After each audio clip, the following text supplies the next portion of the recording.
우리 몸을 이루는 가장 작은 단위가 뭐죠? 바로 세포죠. 보통 생명의 벽돌이다 이렇게 부르는데 사실 세포는 그것보다 훨씬 경이로운 존재라고 할 수 있어요. 그래서 오늘은요, 이 세포를 그냥 벽돌이 아니라 살아 숨쉬는 하나의 정교한 미세 도시라고 생각하고 그 안으로 한번 같이 들어가 보려고 합니다. 자, 지금 보시는 이 그림. 이게 그냥 단순한 그림이 아니에요. 이게 바로 생명이라는 거대한 도시의 청사진, 설계도라고 할 수 있습니다. 과연 이 도시는 어떻게 만들어지고 또 어떻게 살아 움직이는 걸까요? 지금부터 그 놀라운 내부를 한번 같이 탐험해보죠. 자, 어떤 도시든 그 시작은 경계, 즉 성벽에서부터 출발하잖아요. 그렇다면 이 세포라는 도시의 경계, 바로 세포막은 대체 어떻게 만들어지는 걸까요? 여기서 진짜 놀라운 점은요, 이 경계는 누가 일부러 만드는 게 아니라 그냥 저절로 스스로 만들어진다는 거예요. 그 비밀의 열쇠는 아주 간단한 화학 원리 속에 숨어 있습니다. 생명의 구조를 만드는 가장 근본적인 규칙이 뭘까요? 그건 바로 물하고의 관계예요. 그러니까 물이랑 친한 친수성, 그리고 물을 막 피하려고 하는 소수성. 이 딱 두 가지 성질, 이게 모든 것의 시작점입니다.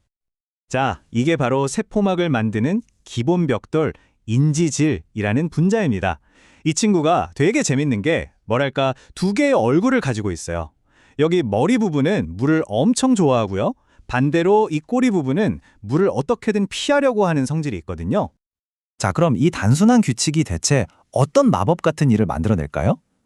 이 인지질 분자들을 그냥 물에 툭 던져 넣잖아요.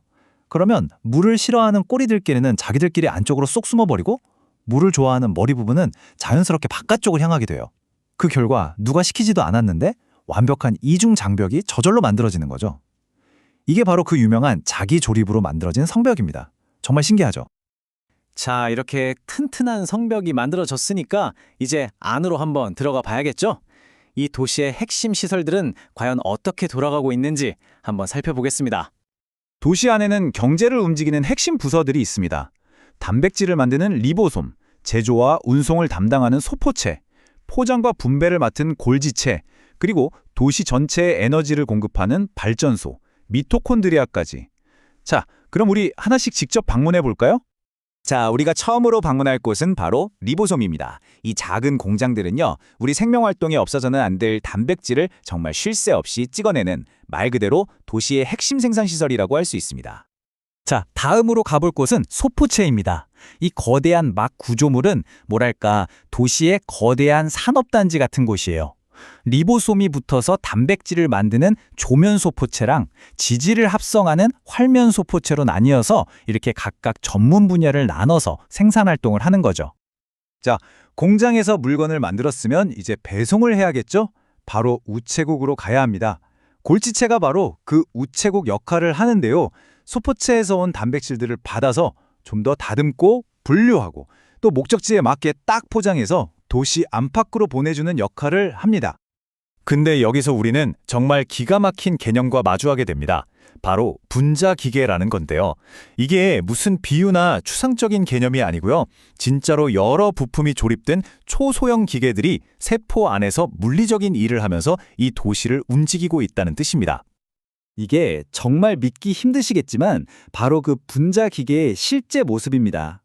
이 운동 단백질이라는 기계는요, 마치 고속도로 같은 필러멘트 위를 화물을 등에 찌고 정말 한 걸음 한 걸음 걸어서 운반하고 있어요. 이게 그냥 그런 개념이 있다는 게 아니라 진짜로 움직이는 기계라는 거죠. 놀랍지 않나요? 자, 그럼 이제 잠시 한 발 물러나서 시야를 좀 넓혀볼게요. 이 세포라는 도시에는 크게 두 가지 종류의 설계도가 있거든요. 한번 비교해보죠. 하나는 아주 단순한 시골 마을 같고 다른 하나는 정말 복잡한 대도시 같다고 생각하시면 쉽습니다. 지금 왼쪽에 보이는 게 바로 단순한 구조의 원핵세포, 그러니까 작은 마을이고요. 오른쪽이 복잡한 구조를 가진 진핵세포, 거대한 대도시입니다. 딱 보기만 해도 그 복잡성의 차이가 엄청나게 느껴지시죠? 그럼 이 둘의 가장 결정적인 차이는 뭘까요? 일단 진핵세포라는 대도시에는 핵이라는 중앙 통제센터가 있고요. 또 막으로 분리된 여러 전문 구역들, 우리가 소기관이라고 부르는 것들이 존재해요. 반면에 원핵세포라는 마을에는 이런 복잡한 구획이 전혀 없습니다. 유전 정보를 보관하는 방식이라든지 도시의 전체적인 크기 면에서도 어마어마한 차이가 나죠. 자, 이제 투어의 마지막 순서입니다. 이렇게 역동적인 도시가 어떻게 질서를 유지하고 또 서로 소통하면서 건강하게 살아가는지 도시 전체 시스템을 한번 살펴보면서 마무리하겠습니다. 우리가 흔히 세포 안을 텅 빈 공간이라고 생각하기 쉬운데 전혀 그렇지 않습니다. 오히려 세포 부피의 한 20에서 40% 정도가 거대한 분자들로 아주 빽빽하게 들어차 있는 굉장히 혼잡한 환경이에요. 비유하자면 마치 출퇴근 시간에 강남역 한복판 같다고 할까요?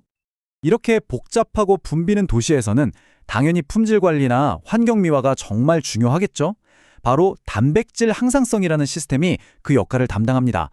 이게 뭐냐면 잘못 만들어졌거나 오래된 단백질들이 독성 폐기물처럼 쌓이지 않게 계속해서 고치고 재활용해서 도시 전체를 깨끗하고 또 제대로 기능하도록 유지하는 거죠. 그리고 도시는 혼자 존재하는 게 아니잖아요. 당연히 외부 세계와 소통해야 합니다.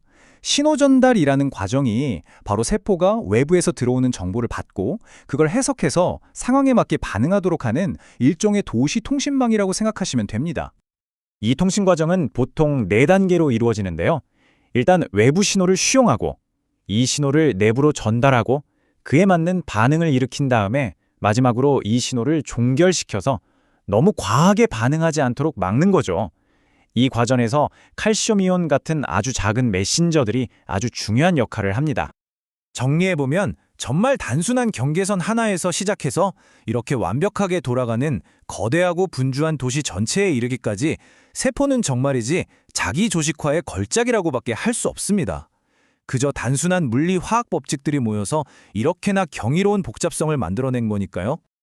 이 작은 도시는요, 거의 완벽에 가까운 정밀함으로 운영되고 있어요. 그럼 마지막으로 이런 질문을 한번 던져보고 싶습니다. 만약에 이 거대한 도시 시스템에 아주 작은 부품 단 하나가 고장난다면 과연 어떤 일이 벌어지게 될까요? 아마도 바로 그 지점이 우리가 생명과 질병의 경계를 마주하는 순간일 겁니다.